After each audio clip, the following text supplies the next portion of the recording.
Put your full effort into anything that you do.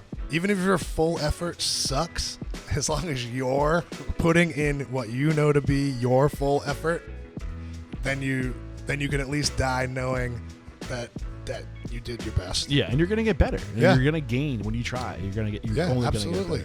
Gonna get better. One. Listen. Okay, that's one. What I would say, become an observer. Two. Just listen and soak it. Be a sponge. Like actually pay attention, because you can learn more. You can learn more by doing and listening and repeating than you can by a lot of times, reading the instruction manual. So observe, and I'll steal this one from Bill and Ted. Be excellent to each other. There's no reason not to, If you're in a pissy mood, go fucking hide in the closet for a little bit and then come back out when you want to have a nice time. So be excellent to each other. This episode is brought to you by Restaurant Systems Pro. With excitement, allow me to introduce to you today's guest, co-owner of Industry East and Stashbox, Dan Haggerty. My man, Dan, are you feeling unstoppable today? I have never felt less stoppable than dude. Right now. I'm psyched to be here. It's special when I get to interview people where I've patroned their restaurants on my own, accord, like on my own, in my community, love what they're doing. And sometimes I worry that like I'm going to be a little, what's the word? Bias, Judgy? No, not judgy, but like, what's it called when I always forget this word. Like when you play favoritisms to people who are close to you. Nepotism. Yeah, nepotism. Yeah, like a little like nepotism here, like because I love what you guys are doing here. It's my place. I love to come here whenever I'm in Manchester. Nice. And you guys, when was your first concept? Industry East. When did that open? Like 2 years ago. It opened officially to the public on February 2nd, 2021. So you're going 3 years. 3 years. The LLC's been around since 2019, but then something happened there. Wow. Yeah, it was like a Hopefully global we don't talk too much about pandemic. That was a thing. But I mean, I just I like to make an exception every once in a while when I come across a brand that usually my cutoff point is you have to be open for at least 5 years. Right. But I think that there's something to be special, and I think that my listeners who are going through it right now, the closer we are in real time to when it happened for my guests, the more relevant it is, and I think it also makes a bigger impact. And you entertained some very rude questions that I asked. I came in as a guest, and I was like, "What's your percent profit here?" And you told me, and I was like, "Oh shit!" Like, okay. It's right up my alley. Rude questions are where I dwell. Yeah, so I mean, I'm feeling really confident about today's episode. You and your partners are really killing it here. Jeremy and your executive chef, Jeff Martin. Killing it. I can't wait to dive into your story to talk about how you got to where you are today. But let's get that motivational, inspirational ball rolling with a success quote or mantra. What do you got for us? Ooh, if I had to narrow it down, I would say only show up if you really want to be here. Only show up if you really want to be here. Dive into why that resonates with you. It just, I don't know. That's just kind of my feeling every day. It's got to be, it's got to be 51-49. Yeah. You have to at least 51% want to be here. It's a restaurant. Not everyone wants to come in every day. Not everyone wants to cut onions for 3 hours. Not everyone wants to mop the bathroom. But you have to want to be here more than you don't want to be here. And if you don't want to be here, that's going to trickle down to everybody. So maybe call out sick that day. How do you make sure they want to be here before you commit to somebody? It's really a kind of a personality thing over a skill thing. You can have a bartender, let's say, that knows every drink ever made, makes all his own elixirs and tinctures and all this and that. But if you get the feeling, body language, tone of voice, straight up work ethic, if that's not there, I'd rather have the girl that's, down and willing to come in and wash, clean the tables, clean under the seats, and learn and learn how to do those things that someone else already knows and is maybe a bit jaded about. I'd rather have the hungry person come in and like I said, if you want to be here, not only can I tell, but everyone can tell. All your coworkers can tell. The guests can tell, you know, and it resonates across the board. Do you know what I'm thinking about right now? So I recently had the author of The Experience Economy on the show. His name is escaping. Joe Pine. Joe Pine.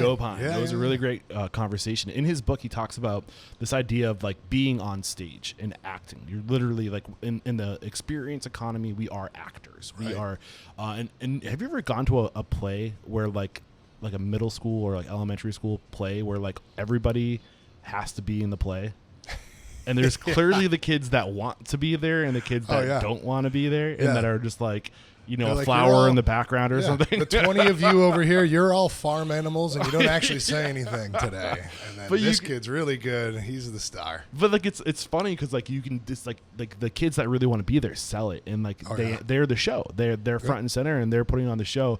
And when people don't want to be there, when they're kids, it's funny because you're like, they definitely are being like forced into this. But like, but that energy, like, and you're on stage when you're in a restaurant. Like you have to want to put on a show and want to act on people, absolutely, to create an experience. And if you don't want it, it permeates. Absolutely, it's totally obvious. You're just taking yourself, you know, your regular self, and just times 10 for 8 hours straight. Yeah, man. 100%. Awesome. Which is why my beard is gray.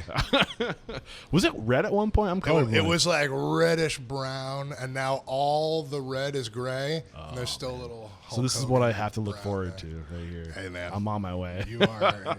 You'll look fantastic. I call them wisdom hairs. You'll look great. So, I'm excited to dive into your story, man. Where does it make sense to start telling your story? Take us to the beginning. You want the story of the restaurant, or you want just where I personally started? This is the story of Dan Haggerty. Okay. I mean, it goes back. What am I? I'm 40. So my first job ever was washing dishes at 14. I was 14 or 15 at a like a fancy family-owned Italian restaurant in Tingsboro, Massachusetts. It was called Jacopi's Colonel Ting Manor. It was like a, you know, shirt and tie, tablecloths, that whole thing. And it was family-owned. Like, everyone in the family was there all the time. Where was this? You might have mentioned that. It was Tingsboro, Mass. Tingsboro, okay. Yep, just over the border, south of Nashua. Is that where you grew up, Nashua or Tingsboro? I grew up in Nashua. Okay. Yep.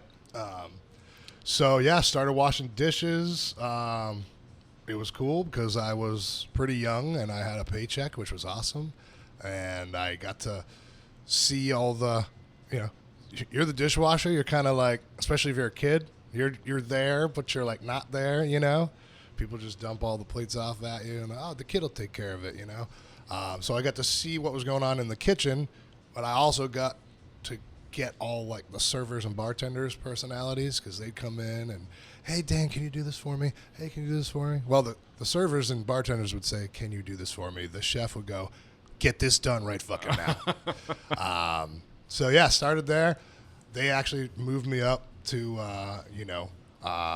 like prep and fry, and I absolutely hated that. So I said, hey, can I like bus tables? Can I, you know, do this and that? And, you know, like I said, it's family owned. They were like, yeah, you can kind of, sure, whatever, do whatever you want. So then I got to go out on the floor, and I was like, well, I'm hooked now. This is where I belong. Well, I'm making cash tips. Right. I get to work with all the, you know, I get to talk to people. Yeah. You know, I'm talking to multiple tables. I'm chatting. I'm moving around. Were you going to say you get to work with all the pretty ladies? I was going to say that. Yeah. Pocket full of cash and all the pretty ladies. Hey. I had a feeling. At 14, there's the dream. There's nothing better than that. Yeah. And then it's kind of, you know, obviously had multiple different jobs after that, but always, no matter where I was working, I always either was waiting tables at a place, whether it was 1, 2, 3 nights a week, bartending, you know, managing, whatever, and then did that throughout throughout life, my whole life pretty much. And then, so I'll skip all the mishmash and fast forward to kind of when I started to branch out on my own. Before you jump over the mishmash, I think that's what you called it. Because I'll talk for hours. I mean, that's what we're here to do, man. The show is multiple hours long nowadays. What was it specifically? Like you said, you got to be with the people and you got to socialize. But like, what was it that really resonated with you about front of house? Why? Like, what did you love about it? Front of house is, I mean, I'm pretty outgoing, pretty type A, and I love to talk. And seeing people happy, people are coming in there to you. They're leaving their house. They could cook chicken parm at their house. They're coming out to have a nice time. They don't have to wash the dishes. They don't have to do anything. They're coming out for a nice time. And you add to that. If you do a nice job and you're excited about making them have a nice time, it's the best feeling. You're like, I contributed to that. Like, where else can you go and get the cookie over and over and over again in one night?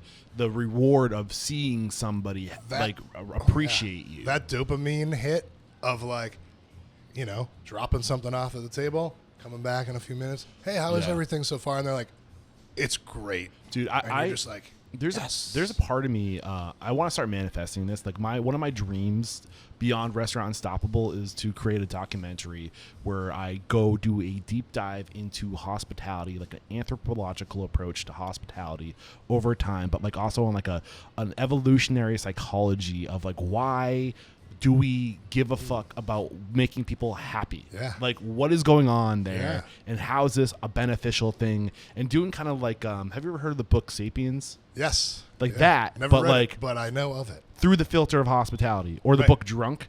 Oh yeah.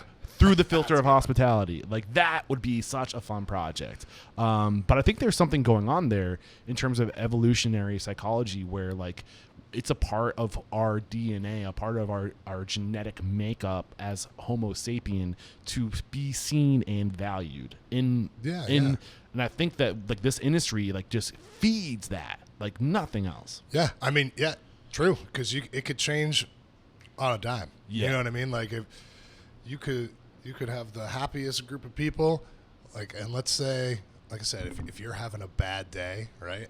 And you might just say something off color that in your brain doesn't sound that bad, but if it clicks and it flips the switch for someone in the group, you can watch the whole thing just go, oh, no, I don't like this guy. And you know what? I don't think I like this place anymore. And it's like that. And but even that, I mean, that sucks if that happens. But it's, you have that, you're in the driver's seat when someone comes in the restaurant, like, boom. Like, they're there, they're expecting to have a nice time. If they're new, they haven't been here, they're not sure what they're going to get. So you get to give them that it's experience. A dance. Yeah, you get to give them that experience every time. And I always tell all our staff, it doesn't matter if they're a regular. It doesn't matter if you've, seen them at another restaurant or they've been in a few times. Like, treat everyone, every time someone comes in that door, treat it like it's their first time coming in. You got to wow them every time. Even if the last time they were here, they said it was the best experience they've ever had in their life. Well, that was last time. Yeah. That reminds me of Evan Hennessy from Stages. You know that name? Yeah. Awesome chef representing New Hampshire. Yeah. Is that Concord? No. Dover. Dover. Yeah, that's right. Dover, he says 3 or 30 is what he said to me, and that always stuck with you. Whether there's 3 people in the dining room or 30 people in the dining room, it's the same experience. Exactly. Yeah. Yep. And you got to read the room. You got to be like, if there's 30 people in the dining room, everyone's talking. It's got a nice, murmur to it, and everyone's chatting. If there's 3 people, you got to kind of actually back off a little, or else you're like up their ass. Wow, man, I like your personality, but please go back in the kitchen. Right. And full of transparency, man, you're a big reason why I love coming here. Thanks, and it's because there's always that presence, somebody hear that energy, being seen, being recognized, being appreciated, and that just goes such a long way. That's a part of it. That's one of the main reasons why we decided to go from employee to ownership, was because that's, we wanted to make a place like make a place that you would want to go to as a service industry worker after work. Like where would I want to go when I get out of work? I want to go. Basically, this is like I want to make like my own Cheers. Right. Like welcome in, have a nice time. So we have 26 more years to cover until we get to present day. You're 14 years old in, I think 26. Is that the right? Yeah. 20, yeah. So, math is not my strength. I'm a front of house person. So you said the mishmash. So were you just kind of bouncing around, like not really, like, what was your dream when you were a young guy? To be a rock star. Okay. Yeah, obviously. And you were in bands? I did, yeah. I tried that out. And it's very fun. And, is that the mishmash? The mishmash is like, I worked at Men's Warehouse. Okay. I worked at Honey Baked Ham, which is actually, to be honest with you, Honey Baked Ham has the best chicken salad recipe I ever had. Really? And I didn't. Are they still in business? I think so. Yeah. I know there's one. I know there's at least one down in Nashua. But, dude, they added, because I'd have to make the salads in like, the bus, like big bus tubs and big Cambros, right? And they were like, yeah, just, it's like 5 cups of mustard. And I was like, mustard? My mom doesn't make it like that. It was mustard and it had like coriander in it. And I was like, in a chicken salad, it's just mayo and celery. And then I tried it and I was like, oh my God, mustard's the secret. Yeah. Subtitle: This isn't your mom's potato or chicken salad. So, honey baked ham, honey baked ham. So many places. So, event like at what point do you think you grew the most as a professional before like really thinking about breaking off and doing your own thing? A place that I worked for, I think my longest tenure at a restaurant was a place also in Nashville called Stella Blue. Stella Blue is kind of tapas. It was one of it was right about the time, well, in New Hampshire anyway, when tapas was starting to get, out of the. This is the early 2010s. Yeah, late yeah. 2000s. We opened 2008 at Stella Blue, and I was like, I was like the first or second person hired, and the guys who, had bought the previous restaurant, changed it to Stella Blue, did not have any restaurant experience, and they hired myself and another guy, and they were kind of like, hey, we know you guys know what you're doing. Can you help us get this restaurant going? And that was the first time that anyone had ever asked, had ever given me kind of like the, hey, you know what you're doing, instead of just please show up to work. Right. So you're like, 24 years old at this point. Yeah. So you've been working around, developing your skills, working for 10 years in the industry, give or take, with some time off doing like retail or whatever. Yeah. So what were the challenges of having somebody kind of give you that type of control and influence? Well, at the time, as a 24-year-old right.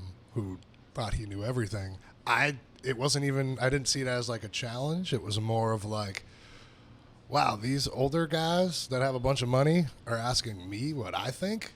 Okay, I'm just gonna do what I know to be true and what seems to work, and it worked. Right. And then we got fairly popular, and kind of the methods that I sort of came up with as it was going, like as we moved along, like ended up working. Some of them definitely didn't, and I'd be like, oh, well, it's totally worked at the last place. Oh, it's weird it doesn't work here, but is it worth breaking down that stuff, or is it just like little antiquated stuff that isn't really? Are there lessons here? It was basically where I personally learned, okay, I now have a responsibility other than just showing up to work and doing my side work. Now people are looking to me for answers. Like what kind of answers were they searching for? Basically just like the best way to set up like the POS system. I think we had Aloha there, and the guys that opened the restaurant, they came from tech.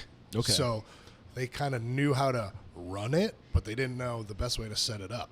And so I was like, well, in this type of restaurant, because it was a tapas style, I was like, the dishes aren't all coming out. It's not like, app, salad, whatever, they're coming out as they're ready, and people are to share them, Right. which at that time, 2008, in not a big city, that was getting people to understand that concept. This is all I get. Yeah. And you order Or they'd more. be like, well, hers came out and mine's not here. It's like, yeah, you're all supposed to share. Yeah. And even you could say that in the beginning, you could say it in the middle, and you could say it at the end, and people would still be like, well, I'm waiting for my meatballs, So a layer of education. yeah, it was just kind of learning, like, okay, instead of just like, here's how it works at a restaurant, it's how does it work for this restaurant? So let's shape the POS to have the food come out like this and the drinks come out like this, and so that the kitchen doesn't get absolutely buried with a ticket.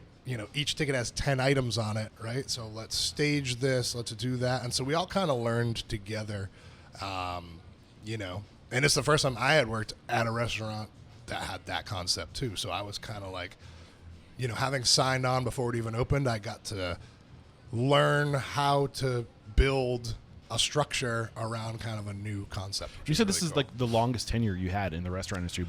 I was there from 2008 to 2016, Holy on and shit. off. Yeah, That's a good tenure. 10 year or 8 years. 8 years, yeah.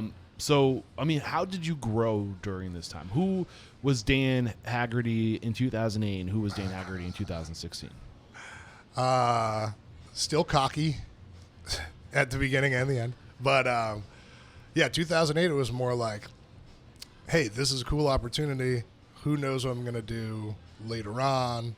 And then Dan Haggerty 2016 was, all I ever want to do is restaurants for the rest of my life. Why? Like, what was it that was, like, what was the same stuff that we talked about before? Same kind of thing, yeah. You just build up, you build up your own confidence in that I have a pretty good knowledge of how this place runs on the back end, and I can use that knowledge to make people feel more comfortable in the front end, just sitting in the restaurant, like having all of the knowledge of knowing what's all the ingredients in the food, knowing how the drinks are made, where things are sourced. You use that to make people feel like they're, and they should be getting something special, but they're like, wow, at Applebee's they don't tell me where the, Well, that's part of the experience. It's Yeah, like there's exactly. the storytelling that's involved. It's the information. It's literally taking people through a journey through a meal. Oh, yeah. Where It's it great. doesn't have to be transactional. Yeah. you know? And then again, back to that dopamine hit. Yeah. I was getting that every night, multiple Right. times. And it's like, this is awesome. I love this job. People love coming in here. I'll be at, shopping at Demula's and, hey, what's up, man? Good to see you. See someone outside, maybe a regular that you don't normally see outside the restaurant. And they're like, they know me from there. And they smiled. And they didn't go, oh, it's that guy. They went, hey, good to see you. I'll see you Friday. Yeah. And like, that's cool. And Being it's like its own recognized, it's being valued, it's its own being community, seen. It's huge. Yeah. It's like and it sounds so unsexy when you put it that way. Not to like diminish like your worth. No, but no. like I think it's just a part of human nature. We need to be seen. We need to be valued. Yeah, it's like I did a good job, Yeah. and it resulted in the happiness of Right. that group of people or that guy or whatever, Right. So 2028. Sorry, 4 years into the Whoa. future. 2024, Dan Haggerty. Looking back at 2016, Dan Haggerty. You had all the answers. You said in 2016. Of course. You knew how everything worked. Looking back at that version of yourself, being present in that time for you, like getting back into that headspace. What were your challenges? Like you wanted to this is what you wanted to do. Like what was going on? Yes. Well, so at that time, I had started having a lot of regulars from the restaurant asking me to do, off-site private events and stuff like that. And so, I still loved working at the restaurant, but I was like, dang, I did a couple, and I was like, wow, I just made like 3 times the amount of money I would make on a Saturday night doing this private event. And so I was doing them here and there, and then, people would, word of mouth, hey, the guy from this restaurant does these private events. And I started doing more, and then I started working a little less, giving a shift away at the restaurant, giving 2 shifts away. And just started doing that. I built a little business doing that called In the Mix, and we were basically a beverage catering company. Oh, cool. And then I ended up leaving the restaurant eventually to do that full time, and that was wild. Before you left the restaurant, what was your title? Front of house manager / everything guy. Okay. What do we need today, guy? Yeah. What was there like any animosity between you and the owners when you decided to kind of do your own thing? No, not that I was aware of. No, they were good guys. I think we were both kind of like, I was scared to be like, well, now I don't have this permanent, consistent source of income, and I think they were like, oh man, he's been here forever. He knows where everything is. He knows how to do all this stuff, and so there was probably that, but they're business guys too, so they were like, cool, go for it. So this is 3 years before you started your own business in 2019. Your LLC with your partners. Yep. Jeremy. Yep. What were the biggest challenges for you in this 3-year period from 2016 and 2019? Like if you could do it differently, knowing what you know now, hindsight being 2020. I actually don't think that I would have done anything differently, because everything that I did do up until that point, like, was learning. Like, I took the things that worked, and if they worked, I kept doing them. And if I fuck something up, I'm like, okay, don't do it that way. Don't do it that way ever again. Don't even go back and try to finagle it. Like, literally, just don't do that anymore. And I think that's like, if you're not so cocky that you can't realize that, that's like the best lesson you can ever learn, is how to not do something. Right. You know what I mean? Like, once that doesn't work, don't force it. I can't remember who said it. I think I'm listening to this book, 10X. I think it was in that book. You've heard Malcolm Gladwell talk about 10,000 hours, right? Yep. What was that book? Outliers, I think. I'm going to let you take that one. I think it's 10,000 hours, like master something. You need to put 10 hours. And Outliers start so early that they get all this time and like just those repetitions. But now they're saying it's more like 10,000 iterations. Yeah. And that makes more sense. Yeah, and it's that ready, fire, aim approach of just like pull the trigger. Yeah. Whoops. Hours become, 10,000 hours is worthless if you don't retain at least, like I said, either the knowledge of how to do something or how to not do it. Right. And I'm a big proponent of, once you know what not to do, that's almost more important than knowing what. Are there some universal? I know it was an events company, and that's not necessarily a restaurant. I know there's a lot of opportunity. Is that something you still do to this day? I think if not, I no longer. I was actually doing it. I was running both concurrently when we opened Industry, and yes, they are of the same cloth, but one is like In the Mix was all logistics, right? It's a catering company. Yeah, it's catering. So it's, the event's 4 hours, but really you're doing 12 hours of work. Right. For that 4-hour event, you got to prepping, packing, moving, buy all the stuff. Make sure you have most importantly access to ice. Yeah. Like if you're doing an event up in the mountains and it's July and you only have a finite amount of ice, and you gotta figure out how you're gonna make that work, and whether it's a delivery or you bring 12 extra coolers with ice in them. There's a lot of regulations around ice too. Like you can't put. It's a food. It's considered food. It's water. So, you're serving. Yep. Yeah. So you have to. Yeah. There were so many things. Like, am I going to have enough gas? It's a Saturday in the summer. If I have to leave 2 hours early because I'm going to hit traffic from everyone going up to the lake, and I can't be late, is my trailer going to fit behind this barn up in the woods? Right. So there's all those factors. And then when you get there, it's almost kind of like it's like a little black, like a negative of like a restaurant where we're already here. This is brick and mortar. Everything comes to us. We get deliveries. The people come here. In that business, it was when I rolled in there with the truck and the trailer and we started setting up the bar.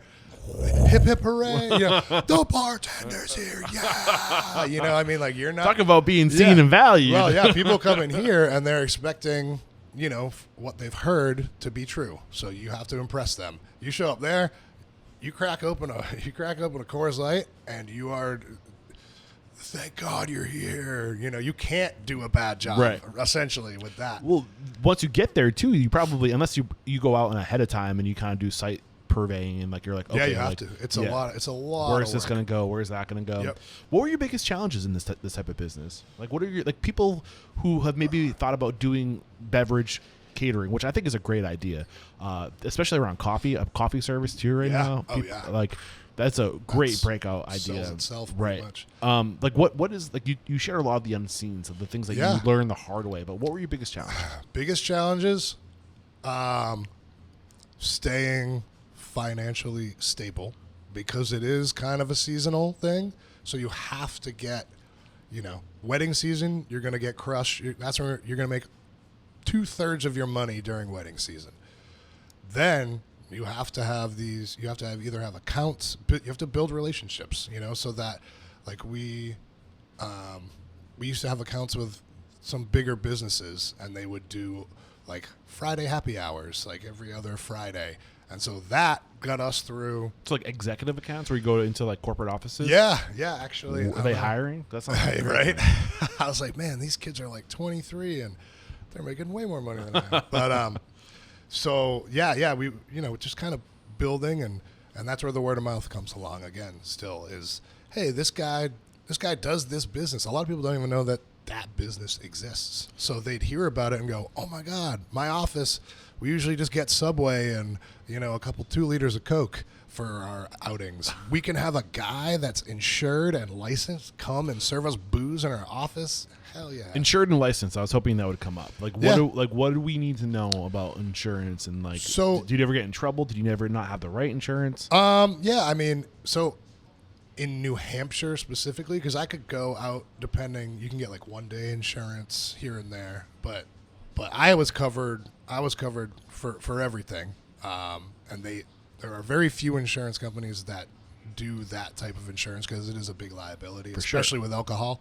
The license per se, so again, in New Hampshire, there's like 52 different types of liquor licenses. I don't even remember the name of what it was, but basically it was like an off-site like cocktail lounge, something or other. But basically it gave me, I could sell booze in certain spots that weren't like public. So I couldn't just go to like the park and just set up and start selling drinks. It would have to be a predetermined area. It would have to be, the alcohol can't leave this area.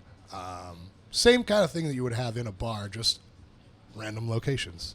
And it's not hard to acquire. As long as you're not a felon, you can get that license. In terms of knowing how to charge people, because like you said, like I could work 40, 60 hours a week for somebody else, or I could go off and do my own catering thing and make way more money doing the catering. How do you determine the value of what the services you provide? that took a while. That was a shape shifting thing, because I was doing it like from a restaurant perspective, where I'm like, here's my cost, here's what I should make, here's my time, and it varies a lot when you're doing the on-site events, because I mean, if you're going 2 hours either way, that's a full tank of gas in the truck right there. That's $100 just in gas. Right. So as you keep doing it, you go, well, you know what? This costs this, and this costs this. So I think I changed it from, I started doing things in tiers. I'd be like, instead of just per event giving a quote, I'd go, if you want this, it's this. It starts Packaging, here. If you want this, it starts here. If you want extra stuff, it goes up. And that seemed to work a little better too, especially from the customer standpoint. They like to see, okay, what do I get for this? What are my options? Instead of, what do you want? Let me give you a quote. Because they'll always, 99% of the time, they'll come back and go, that's too much money. I don't want to do this. And you go, that's literally like the low end. And if you think that's too much, I don't know. Maybe you should just buy a couple coolers and throw some beers in them. And like giving people options and seeing that there's a lower option and there's some kind of psychology going there. I can't remember the term for it. And of course, the lowest option is always what you need to make and break, right? Right. So that's your lowest. Anything after that is all great. It's essentially menu engineering, but your menu is experiences. Right. Yep. And the layout. Who knows where you're going to be, right? So am I going to be in a 200-year-old barn that has like one outlet that I have to share with the DJ and the photographer?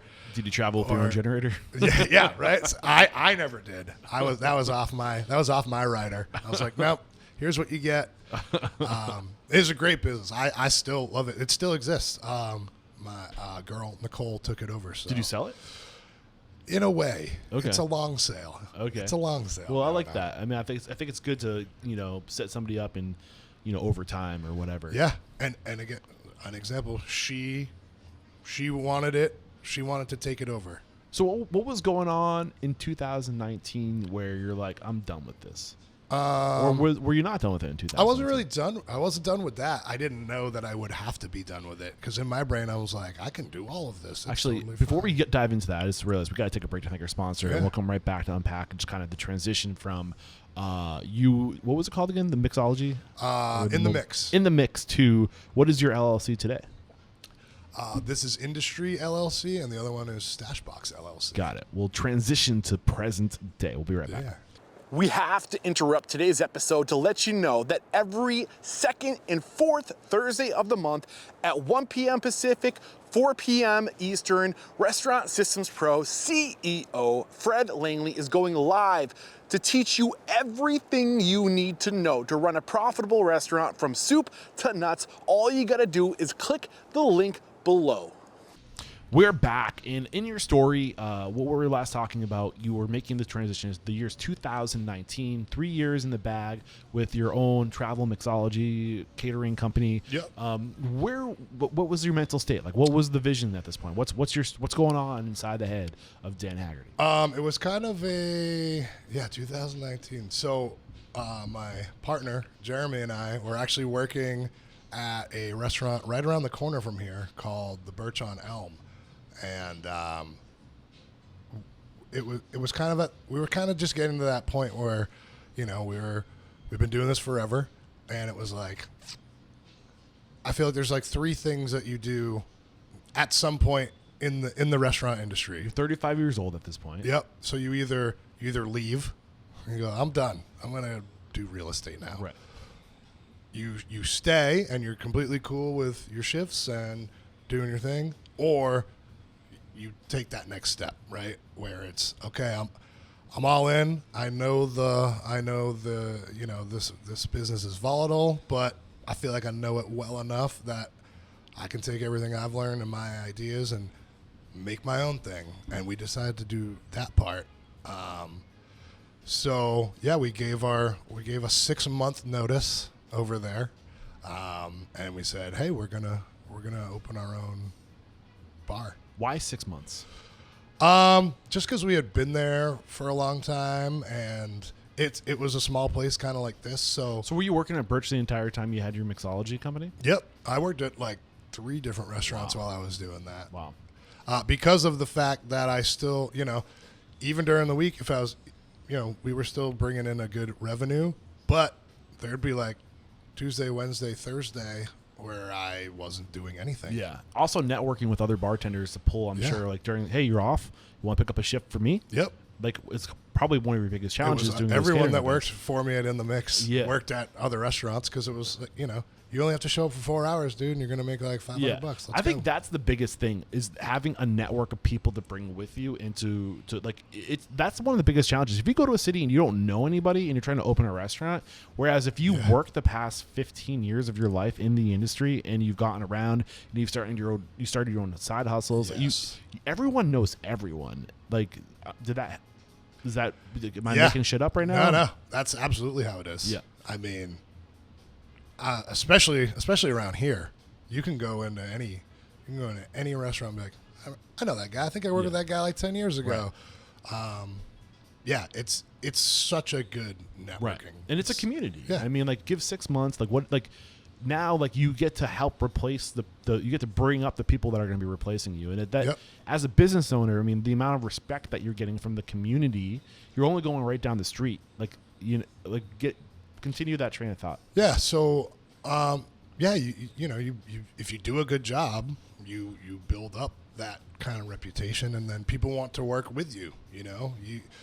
You'll go into places and be like, man, I wish that I worked with that girl. She is running this whole place by herself. Like, man, one day I hope that we get to work together, or anything like that. And your customer base, they realize that too. They go, hey, everyone that works here is awesome. They're all different, but they're all awesome. So, like, no matter what day I come in, so and so is going to be here, and that's a great feeling, because it means that what you think is going on in your head, sometimes it's not always the case, but it's actually coming to life, which is, I think that we're doing a good enough job here where that, again, everyone that wants to be here is here, and they do a great job because they want to, Right.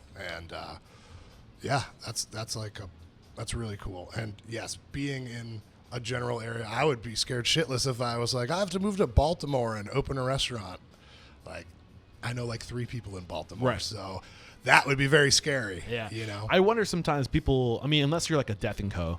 and you just have like this cult following, literally, because you publish books that are like best, like that win awards and shit like that. Like, people get tattoos, Death & Co. Like, unless you have a brand like that, you can go anywhere in the country and like people will be like, I want to go work for this organization. Yeah. But you need that foundation. So I'm one thing I'm curious about, when you and Jeremy's, like, when did the first conversation of partnering start? Probably like, I think we had been talking about it on and off. So Jeremy and I have known each other for over 20 years, and we've worked at places together, and we've worked down the street from each other, and we complement each other, I think, really well. How? So I'm definitely like the hard ass, if you will. Like, I'm like, we got to do this. It's got to be like this. Blah, blah, blah. Jeremy is like a drink wizard, and he's like, no, we'll see if it works. We'll do it like this. So safe to say your manager is like quality and he has the technician quality? I think we both have different managerial styles. Okay. Where mine is like, this is how we're doing it, so make it work, And then if it doesn't work, I go, I was wrong. Not manager in like the literal sense of like a restaurant manager, but more like you're like a project manager. Yeah. So I do I do a lot of I do like the financials. I do, the decor. Like, I have like a way I like it to be done, and then I'll write it out, and I'll say, is everyone cool with this? And then I'll get after it, Okay. And Jeremy is so good with literally just chatting with people, because we kind of, a lot of times, I love talking about restaurants and all that stuff, but people will come in and, 20 people will ask you the same, 2 questions every night. And he's really good at diverting and going, hey, let me tell you about literally anything else, and that's awesome, because it brings out those people's personality as well. And they're not just asking you, hey, how's the restaurant going? Like, good. That's all you need to say sometimes. It's pretty good. Anyway, how's what you're doing, Yeah. So yeah, we kind of balance that. He's also really good at talking to reps, and I don't like doing that at all. So I just go, how much does it cost? Nope, I don't want it. Yep, nope, don't want that. And he'll entertain them, and I don't like to do that part. So so you guys been friends for a while. Like, when did the dreaming, who was the first person to say, we should do our own thing? Yeah, we had said that we'd go out after work, have some drinks. We got to start our own place, man. We should really do it. We could do it. And then just from that, and then what did the conversations look like? What were you discussing? We would just be talking about, unless you own the place, you can't always do what you want, right? And now being an owner, I realize why that is. But it'd be like, man, we really should do this like this, or I think this would sell tenfold over this. But if the powers that be don't want that to happen, or for whatever reason, you just gotta eat shit and keep going. So it was kind of that conversation kept happening more and more. Yeah, it's interesting because I love these types of stories where like two people who work together, who recognize and value, like this is literally happening with Jared and I at Restaurant Unstoppable. Jared and I used to work at a pizza place together. I admired the shit out of his work ethic and his attention to detail and his ability to maintain consistency and to show up. Like I was like, this guy's got huge. It. Yeah, that's huge. And I think like what ends up happening if you have the same vision, the same passions, you start hanging out and like you just gravitate towards each other, and then you go for drinks after work. And what you guys were literally doing is the visioning process. And when you don't think of it that way, you're literally just dreaming, right? But that's what the visioning process is. It's like, what are we gonna do? What's the what's gonna be different about it? How we can make it better? Like, what are people gonna say about us? Like, what are our, like, all these things like are the unofficial part of creating a vision, the dream, right? The unspoken yet spoken kind of conversation. Because Jeremy and I work together, we're like ham and eggs. Like we just work well off each other. We're like an annoying kind of shitty comedy duo. Like, but people like that, and it's like, yeah, Jeremy comes up with amazing drink recipes. But even if he didn't, even if he was just doing Captain and Cokes, like the way we work together, that is what we were kind of basing it off of. Luckily, we did have all this other knowledge, so we put that into the mix as well. But if you're having a partner, if you're going to have a partner in a business, you got to be like damn sure that you can work with that person, And that was kind of our selling point to ourselves, which is, dude, I just want to make sure we have a job forever. So if we open our own place, and if we're the only two people that ever work at it, we come in and open a couple hours a day, we'll always have a job. Right. And that's kind of how it started. And then it's, hey, I wrote down a couple things. What do you think about this? That would be cool if we did this. If we had our own place, we could do that. And if it doesn't work, we're still responsible for it, so we could scrap it and try something else. Right. Like, let's shelf this idea for later. Yeah. We can morph this. We can, we have the power to, no one's going to tell us no. So how long before the 6-month notice did you start putting things into action? It was probably like a year. Okay. Where officially we were like writing stuff down. A year before the 6 months, or a year before opening? A year before the 6-month notice. Okay, wow. Yep, that was when we started kind of being like, hey, I really would like to do this, and I had like 7 I write everything down. I don't really do a lot on the computer, and I had all these notebooks just writing everything down, and names and drinks and how I wanted it set up, and theme. Is there going to be a theme? Is the theme that it's just a cool place to hang out? Like, who knows? Well, you ended up going with Industry East. Why Industry East? What's the idea behind it? So it was originally just going to be called Industry, and just to kind of, because we figured who we would be catering to mostly would be bartenders, waiters, hairdressers, nurses, tattoo, people in service. Are you open on Mondays? We are open on Mondays. We weren't at first, but we are now. We just didn't have enough people to be open on Mondays when we first opened. Yeah. But just any type of service industry, not specifically hospitality, but any industry where you're dealing with people all day long, and you're providing a service, but you yourself are the selling point, essentially. This is the place, we made this place so that this is where you would come after and be like, what was it? In New York, employees only? Was that inspiration for you? Definitely I had never been there. Jeremy's been there.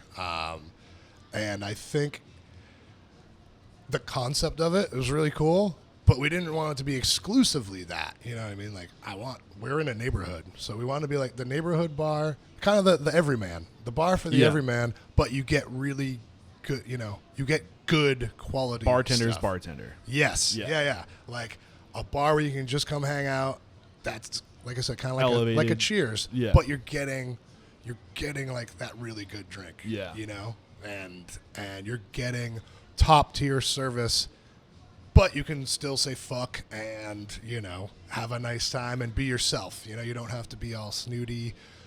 So you're getting snooty quality stuff, but in the most relaxed atmosphere you could possibly get. Yeah, I love that. So, what were the biggest challenges for you in that first year before even saying anything to your current employer? I think the biggest challenge was to stop overthinking, because, once you start getting in that mode of, I think I'd like to do this myself. Every day, every hour you go back and forth and you go, wait, is it going to wicked suck though? Like, what if we have a really bad month and we can't go anywhere else, And then you go, wait a minute, these ideas are fantastic. There's no possible way we could ever fail. So you go back and forth through that, and you overthink, which definitely is stressful.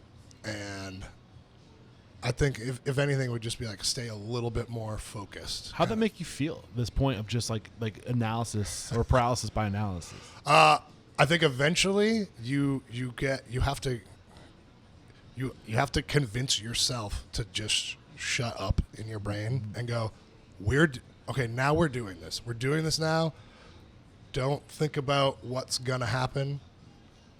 Don't think about the bad things. Only think about what we have to do just even to get this place open. So when was the tipping point for you where all this 1 year strategy, dreaming, talking became action? I don't know. It's hard to put a finger on it. I think the more we talked about it and the more we kept thinking about it and coming up with concepts, eventually it just went, okay, there's no turning back. I can't even come into work at this place anymore because all I'm thinking about is my own place. I'm here. Yeah. How did we start today's conversation? If you don't want to be here. Yeah, if you don't want to be here, don't come in. Right. And when it gets to the point where you can't be present for the person who's paying you and taking care of your liabilities, then it's time to stop wasting their time. Exactly. And that's why, and once we hit that, little mark on the graph, that's when we gave 6 months, because I was like, we've been there. It was not a big staff over there. I was, man, if Jeremy was the bar manager, I was like, if they lose Jeremy and myself, first of all, that's like a fourth of the staff. Right. And we're there Leaders. all the time. Yeah. So that's a huge loss. And so we left with no ill will. Like, it was just, hey, we are going to do this. So we're giving you 6 months. Right. And it's not like you're leaving and going to another city. Like, you're moving down the street. Yeah, you're literally a part right around the of that corner. ecosystem, of that community of restaurants. Possibly a dick and bars. move, but I don't know. I don't It's a think great so. spot. I mean, I think that's what it's all about. Yeah. I mean, it really, at the end of the day, you're here to develop people and create opportunity for people. Absolutely. And I don't know the folks over at the Birch. I'm not trying to talk shit. But if you don't give the opportunity to people, they're gonna go find it someplace else. And I mean, honestly, dude, the more restaurants and bars, the better. Like, that's better for everyone. Right. It just brings more people out. It brings more people downtown. I know myself as the owner and a leader, if one of my people was like, hey man, I want to open my own thing, I'd be like, do it. Like, do it. Yeah, dude. So take me to the new beginning. Like, what was like? So you're working out your 6 months. Any advice on how to transition out before we move on to actually getting to your first place? Like, transition out of the other. How do you restaurant? set your predecessor up for success and things like this? You really you kind of give them everything, kind of teach them everything that you do just as a routine. And again, I will say it a million times. Knowing what not to do is almost more valuable than knowing what to do. Because what you should do changes constantly.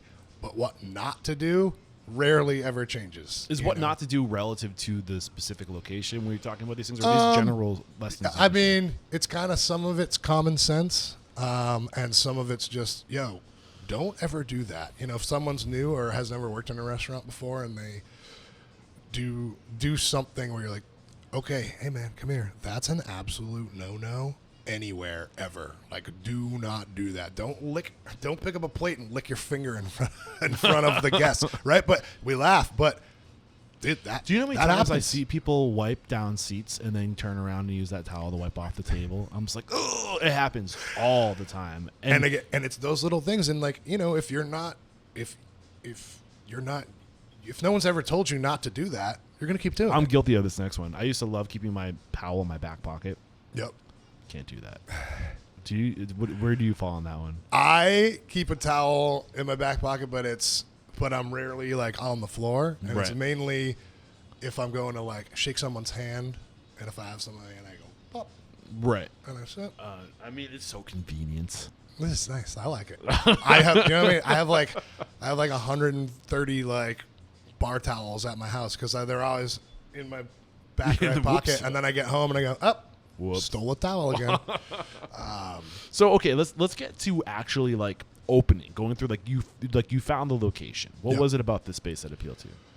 It's funny. Jeremy actually lived upstairs here. This is all residential. It's commercial first floor, all residential upstairs. And we had talked. We had looked at a ton of spots, but we wanted it to be small. That was the goal. We wanted it to be small enough that we could work it. If everyone else called out forever, we could still work at it. And that was the feel we were looking for. And the place that was here before was called Sunly Soupies, little like soup sandwich lunch spot.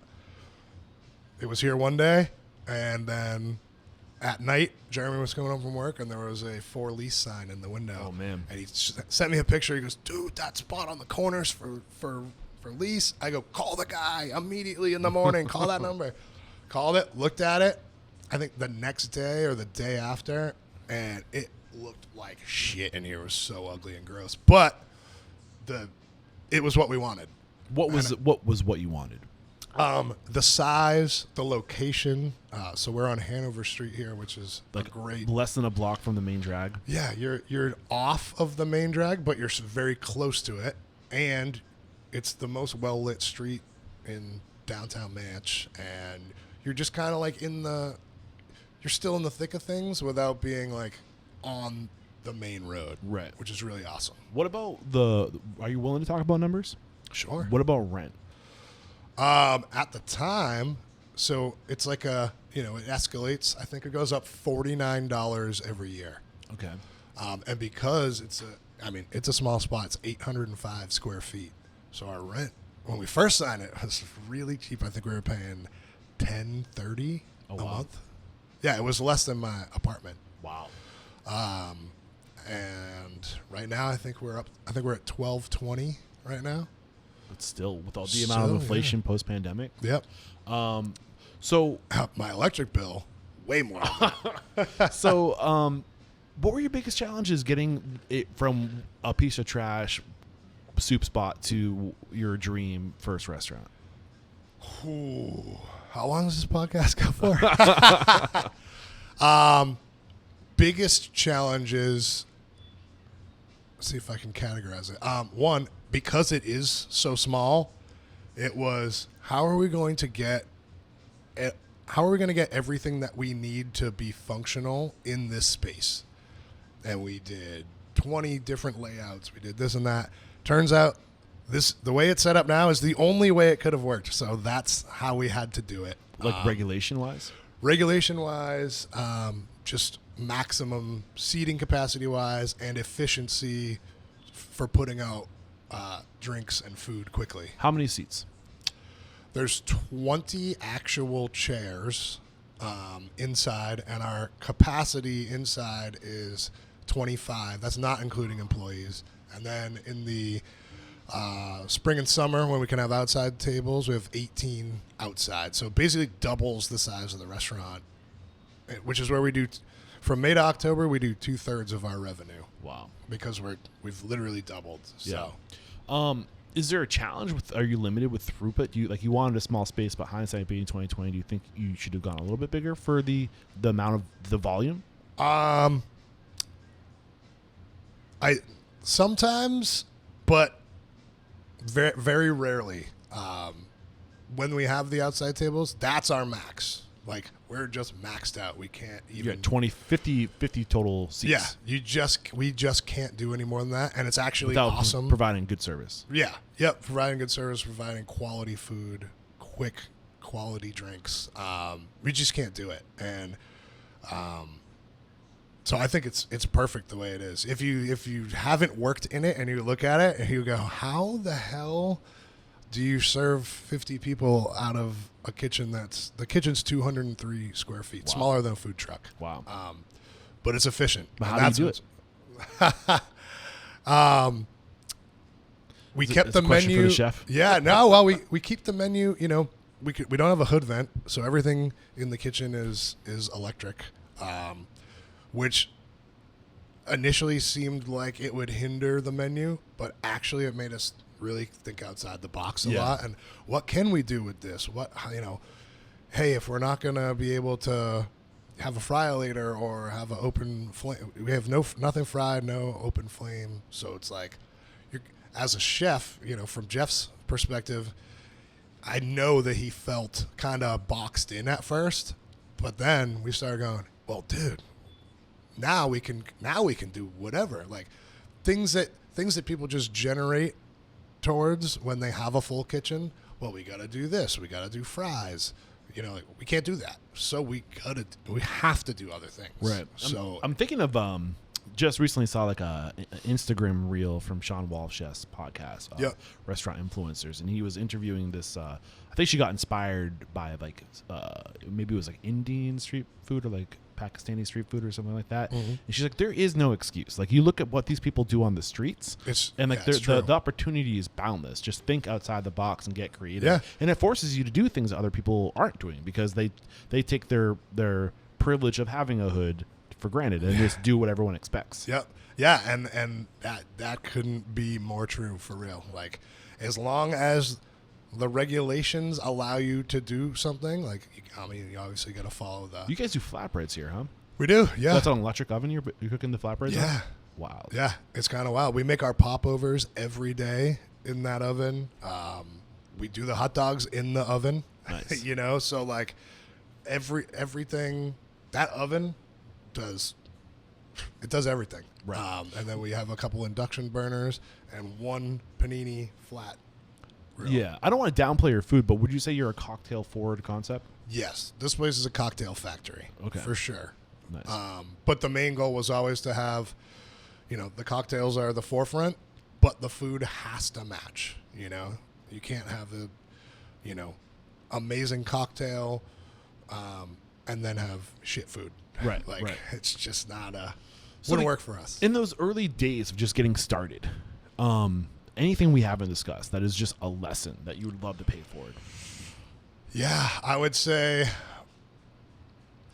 once you learn everything you can, absorb this. If this is something, it doesn't even have to apply to just restaurants, but any business, like, pay attention, because you can take any of those lessons and apply them to pretty much anything else, unless it's a specific way of doing something for that business. But pay attention, learn what to do, learn what to stay away from, and surround yourself with people who are like-minded in the sense of work. Right. Like, if someone's not showing up, like, you're going to want to stay away from that person, because it's bad. It's bad juju. How do you attract on these people? I don't know. I think I know personally I'm more of a lead by doing, Yelling only gets you so far, or even just any conversation. Yeah. It's a restaurant. You got to tell everyone every day, hey, make sure to clean that. Hey, make sure to clean that. Hey, make sure to clean that. That's just a thing that you have to do. But if they see you cleaning it, they go, oh, shit, I got to clean that. Or I should just clean that because then it will be clean. Like, it's pretty simple. man, if it's just dirty and I have to come in tomorrow and I have to clean it anyway, like, just it's a small example, but It's that constant gentle pressure at Danny Meyer's shop. yeah, I mean, you always, no matter what business, you gotta reiterate, especially the little things. It will never stop. It And will you never will stop. drive yourself crazy wanting it to stop, so just accept it. Yeah, you just gotta accept it. Yeah. and point it out. Right. You go, I'm going to tell you this tomorrow too, right? All right, cool. Well, I'll be here. Well, Same also time, back same it up place. with checklists. And I think this is one thing where checklists come in. Like, Yep. did you do your checklist? Yeah. Okay. Then why isn't it done? Yeah. Like- It says here it got done, but I don't see that at all. Yeah. And everyone's interpretation of what that task might be is always a little different. And I think people forget, too, like, you don't have to be the checklist checker. Create a checklist for the checklist checker. yeah. And that, like, peer review. And, Yeah, that's the goal, right? Right. Is to, like, no one wants a manager, standing there with the clipboard over there. But if your entire staff is on a similar page, Yeah, they'll you- go, hey man, can you please fucking do that thing? Right, everybody Like, know we what- all already did our stuff. Right. Like, can you do it? everybody knows what the job done right looks like. Right. And you're just backing each other up. That's all it is. Yeah, and I need that too. Yeah. I'll have, my manager here will be like, hey man, did you go to Home Depot and get that thing you said you were going to get 2 days ago? And I go, nope. But it's on the list. So, I mean, I think at one point, and I'll put you on the spot here, when I was a little tipsy, I came out to Industry East with my buddy Chris Earl Hanley, who I've been Yes. trying to recruit for Restaurant Unstoppable because he's like Great dude. He is a tech like wizard, Yeah. that guy. And like I struggle with the tech.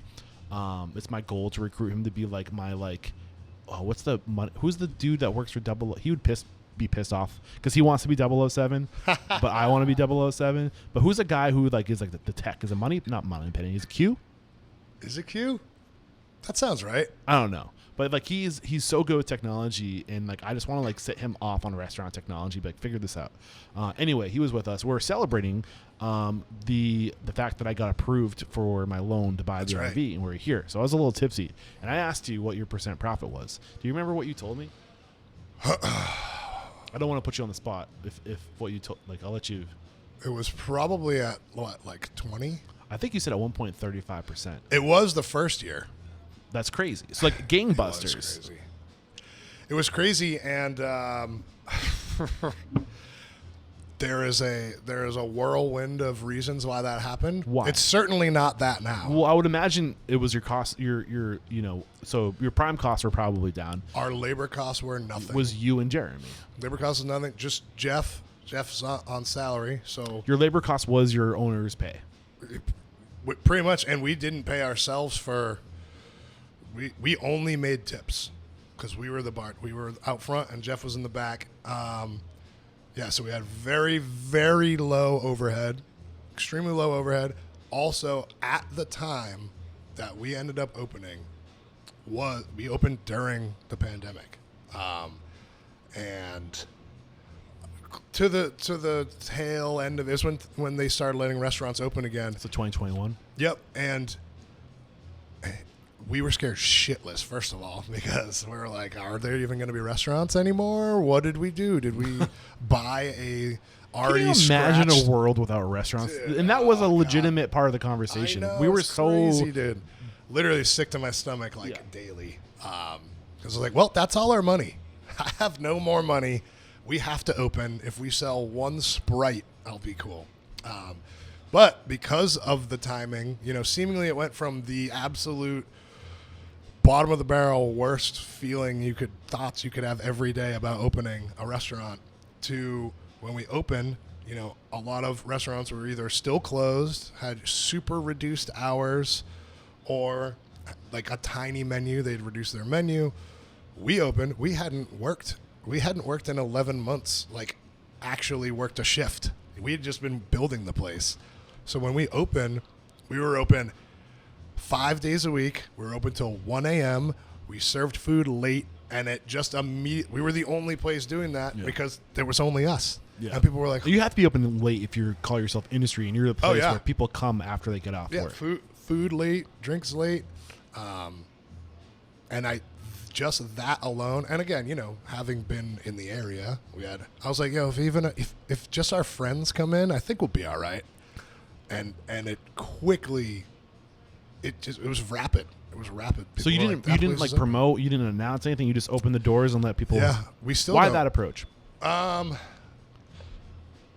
I don't know. We were out of money. I didn't have any money left. Well, I think there's something to be said too about doing this massive grand opening, right? And then you let people in, and you're like, oh shit, like the way we thought it was gonna go isn't how it goes. But if you just kind of slowly turn up the nozzle and like you just open the doors and let people trickle in, you don't have a lot of second chances to win people. Yeah, that wasn't. I don't think that was initially the thought, but it quickly became, wow, this is what happened, right?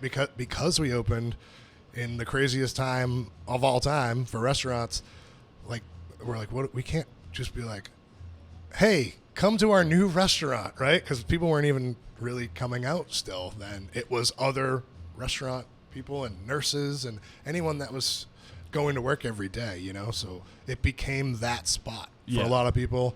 A lot of people in the neighborhood, there's a lot of apartments around here. They'd be like, oh my God, there's a place open that's not closing at 8 p.m. Sick. Like, let's go hang out at it. Right. And then it just kind of grew, and a lot of help from guests, just posting on Instagram and TikTok and all that. Well, I think the flair bartending. I mean, not necessarily flair in the sense of like spinning and stuff, but like the visual appeal of the cocktails that you're making. That is marketing in itself. Yeah, and that's always just been our thing. Was we just wanted to do, and it's fun too. Wicked, the awesome names, cocktails. Yeah, and it's slightly inappropriate sometimes. Yeah, absolutely. Because that's again like, which is probably why we've tried to stay very true to our initial pre-2019 conversations, where we wanted a bar that we would want to work at and go to after work. Right. And if you change it too much, it's not authentic anymore. So our authentic selves are, snarky. Well, you also are fun. your target market. Yeah. So they say don't, like you build something for the people. You don't build something for you unless you are your target market. And exactly. In every city, there is an industry target market of people, your peers, that recognize good work and want to be a part of that, and like they appreciate it. Yeah. I mean, it is for the people, but you're doing it, you're doing it for like a musician would put out a record. They're like, well, I'm not making this record for my fans. I'm making this record because this is the music I want to make. Right. And that's like here, like, who's that dude? There's a dude out there who's like preaching right now. I think he's got a new book coming out where he's like about creativity. He's like, make it for you. Like everything. He's like, I'm completely selfish about, like, I make everything that I create from. He's like the long hair. Is it Rick the Rubin? Beard. Yeah.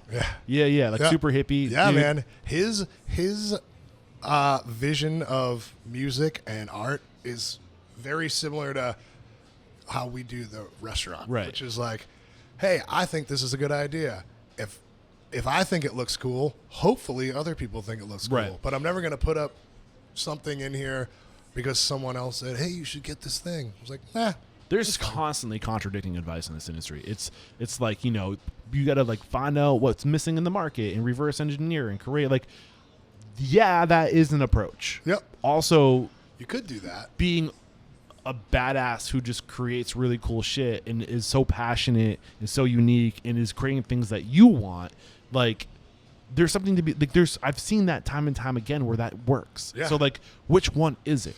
So for me and for Industry and Stashbox, and if you've ever run into anyone that works for or with us, they're probably annoyed by it, but like I always say, it's service over everything. It's like 101% scale. So the food has to be awesome. The drinks have to be awesome.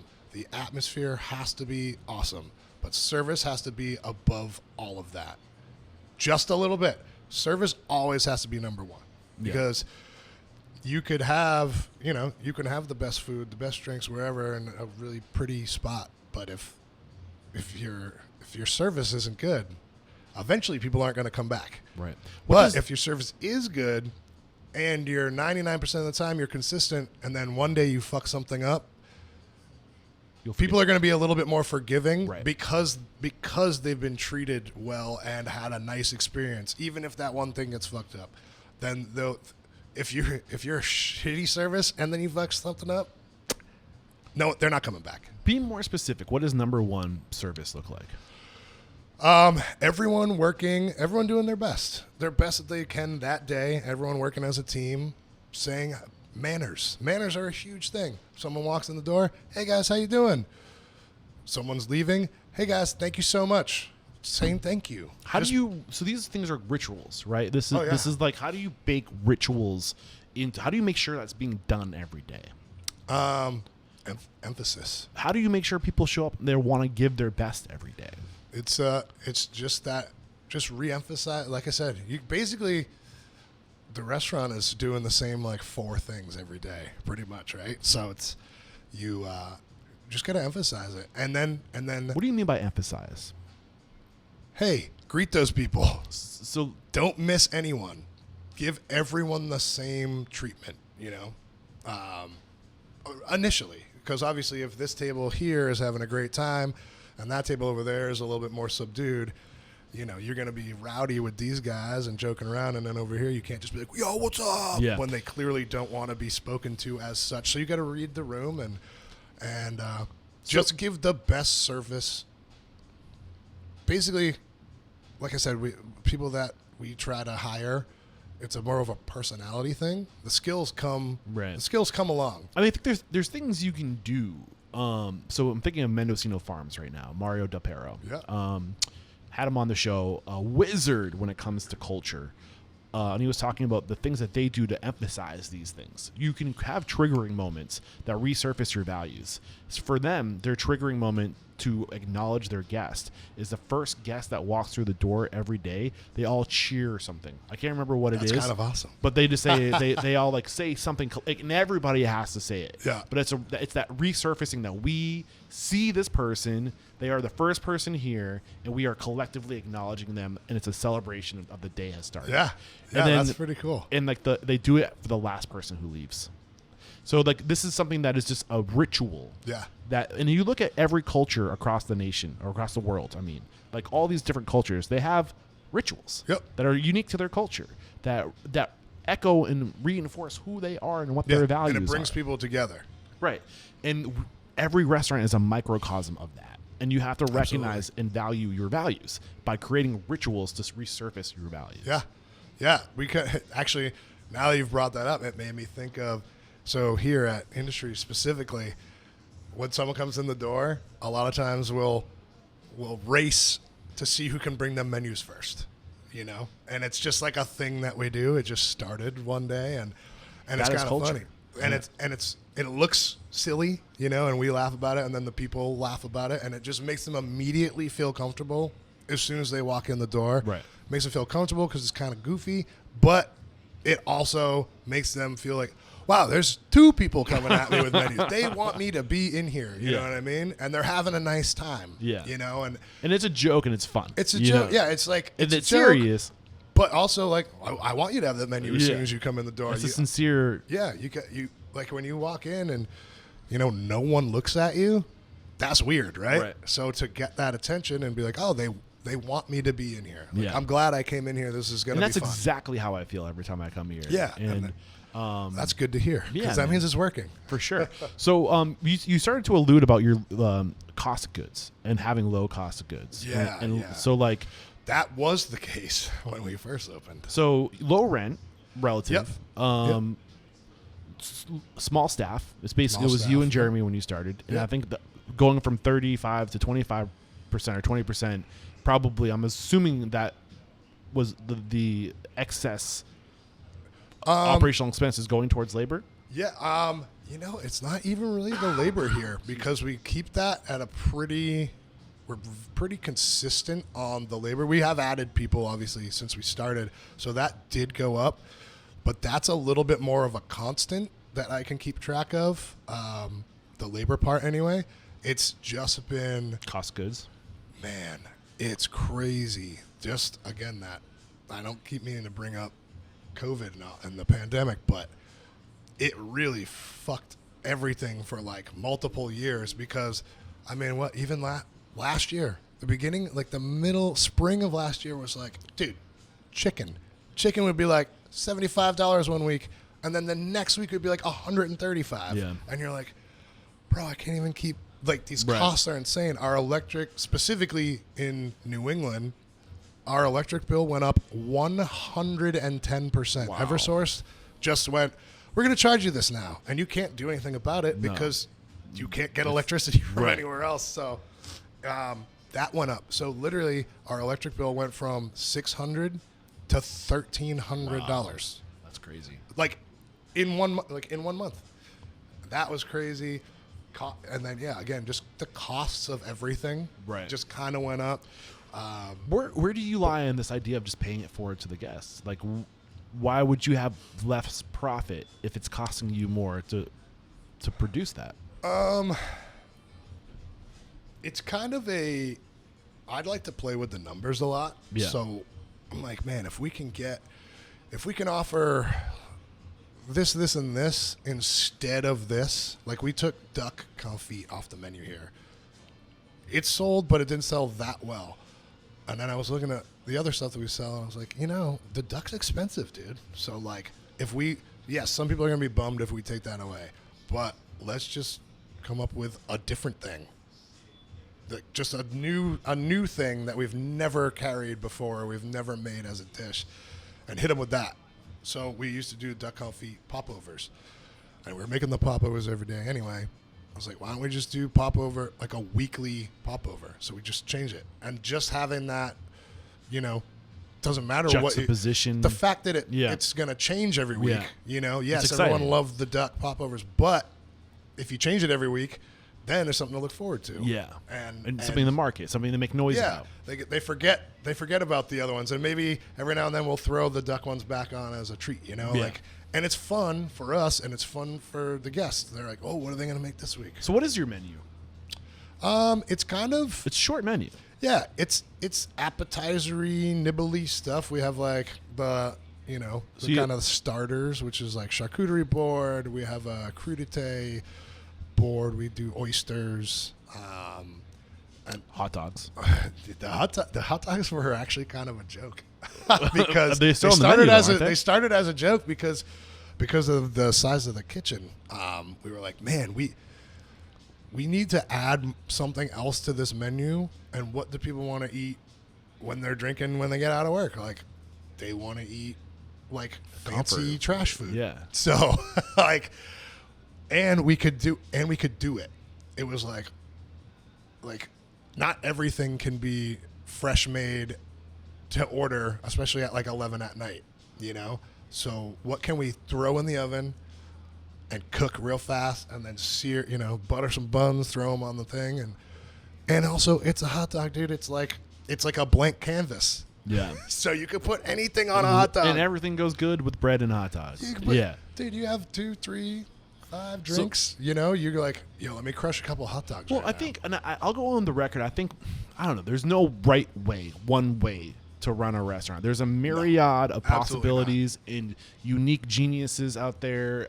Like, your unique ability is unique to you, and lean in, whether you're like a super creative, fine dining, like savant chef, and that's what you do, and you have unlimited budget, like, and that's how you draw people in. But at the same time, to your point, I think that like your focus, your talent for you and Jeremy, the owners, is the bar, and like that's where you put your emphasis is on the cocktails. And at the end of the day, you just need to feed people, and you can do low cost good food, and make people very happy if you put the focus, number one, like you said, on the service and the relationships and making sure people are happy. I'm not speaking for everyone, but me personally, it's the people that pull me into a restaurant. I don't go back to the same restaurant because of the pretentious food that's being served. It's the fucking relationship. Oh, absolutely. Yeah, you want to go to a place, if you're coming in to sit down, right, and have a time, you want to feel like you're welcome there, right?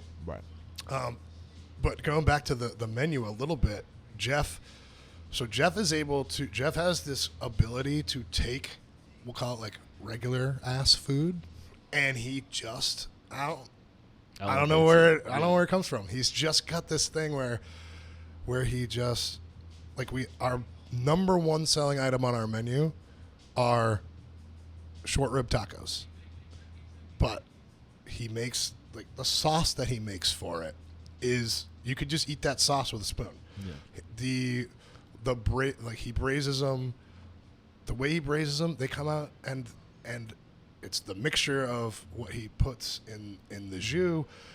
We use a little bit of the jus when we re-cook it, and it just everything that he does, the way he does it, we added crushed up like blue corn tortillas just to give it a little crunch because it's kind of mushy, you know, and just that little extra salt and that little crunch, like just like it's a taco, yeah, right? It's whatever, dude. It's a taco, but we sell more of those than anything else because they're consistent and they're really good. Yeah, you know, yeah. and like that's important no matter what you're doing, whether you're doing crazy wild, you know, giant white plate with 2 things on it, that's fine as long as those things are good. Right? Or you're doing hot dogs. Right. They're gonna still be good. And I would imagine the sheer amount of volume of alcohol you're selling probably helps the process. I mean, yeah, we crush tequila and high lives over here.